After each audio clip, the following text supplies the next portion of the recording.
As we continue on in our readings as a church, we come back to the Pentateuch. The Pentateuch is the first 5 books of the Old Testament, also known as the Torah, which means law or instruction. It might be helpful at this point to remind ourselves of the point of Torah, or Pentateuch, and the grand story which sweeps across the 5 books. The Torah is the foundation of the people of Israel and their religion.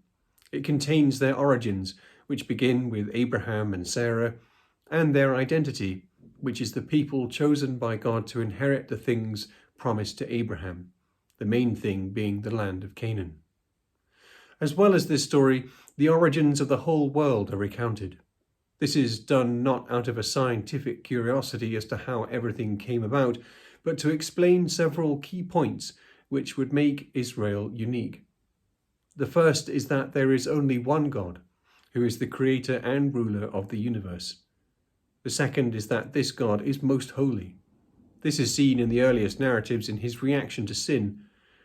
The third is that this God has the utmost regard and concern for humans, that they are made in his image, and that despite their relentless evil, he wants to have mercy on them. How all this plays out can be seen throughout these 5 books in various ways. If we take a bird's eye view of the Pentateuch, we can look at it as a big journey. It begins with Abraham being called from Ur to travel to Canaan, which he is promised to inherit. There is a long detour, however, when Jacob and his sons are forced by famine to live in Egypt. This all takes place in Genesis. In Exodus, we find the Israelites now trapped in Egypt, and Moses is sent to rescue them and bring them back to the promised land. The first stage is to bring them out of Egypt to Mount Sinai, where God makes his covenant with them and they properly become his people. They arrive at Sinai, as it says in Exodus 19:1, 3 months after they had left Egypt. They then stay in this place for nearly a year, if we compare Exodus 19:1 with Numbers 1:1. This encompasses the book of Leviticus. Exodus 40 verse 17 tells us when the tabernacle was built, and so looking at Numbers 1:1, we can see that this is 1 month after this was finished. Glancing forward to Numbers 10 verse 11, we can see that this is when Israel will finally leave the wilderness of Sinai and journey to the promised land, having been camped there almost a year.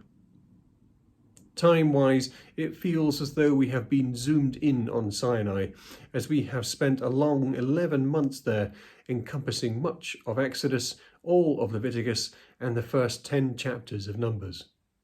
From this point, we zoom out considerably, and the rest of Numbers will cover the journey from Sinai to Canaan, or the steppes of Moab nearby, and this takes place over 40 years. It is appropriate that the Hebrew name for Numbers is in fact in the wilderness, which is taken, as usual for the Pentateuch, from the first few words of the books. The book of Numbers then moves the story of Israel on dramatically in location and time, but it also has a number of very significant lessons for the people of God, first for the Jews and then later for us Christians.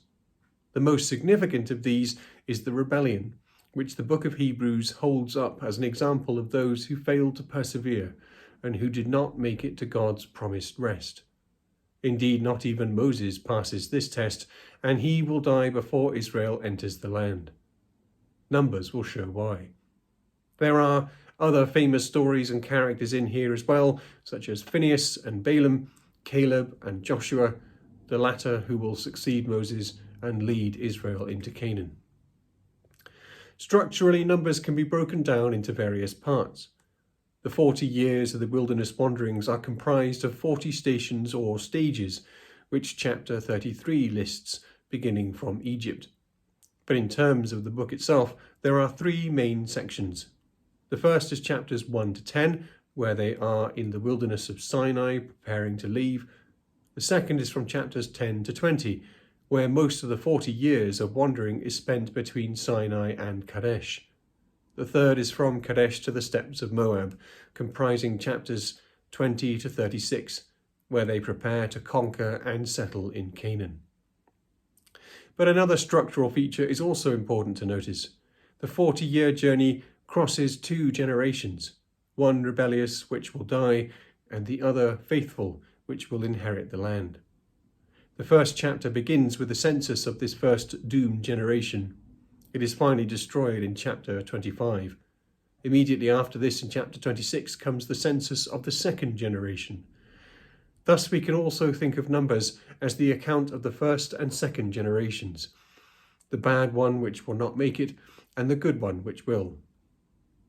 Turning now to our chapters for today, it is significant that the book begins with God speaking to Moses from the tent of meeting. The presence of God in the centre of Israel continues to be emphasized in Numbers. This is demonstrated also by the arrangements for having the tribes camp around it in battle order. The tribes, having been formed up for war, are arranged in groups of 3 on the east, south, west, and north. The dominant tribes for each position represent the other 2 with them, so Judah on the east, Reuben to the south, Ephraim to the west, and Dan to the north. Judah has the pride of place on the east side because, as with the Garden of Eden, the sanctuary is entered from the east. Theirs is also the first to march, with the order going clockwise. Moses, Aaron, and the priests were also camped on the eastern side, though on the inner ring, as it were, close to the tabernacle. The other Levites were likewise camped on the inside of the other positions, Kohath to the south, Gershon to the west, and Merari at the north. Although all of these, including Moses and Aaron, were Levites, only the sons of Aaron were actual priests. The other Levites had many of the same privileges, however, but were not proper priests. For example, as we shall see in chapter 4, when the Kohathites had to carry the furnishings of the tabernacle, the priests had to protect them so that they might not die, as they had to touch the most holy things. Because the Levites are encamped in the inner circle around the tabernacle, this means there are only 11 tribes left to form the outer protection, with 3 on each cardinal point. The numbers are made up because Joseph is represented by his 2 sons, Ephraim and Manasseh. If you remember, Jacob adopted them as his own sons in Genesis 48, verse 5. It is estimated, based on these numbers, once women and children are factored in, that the people numbered about 2 million. Chapter 2 concludes with the note that the Israelites obeyed all these instructions from the Lord, which they had received via Moses. So far, so good.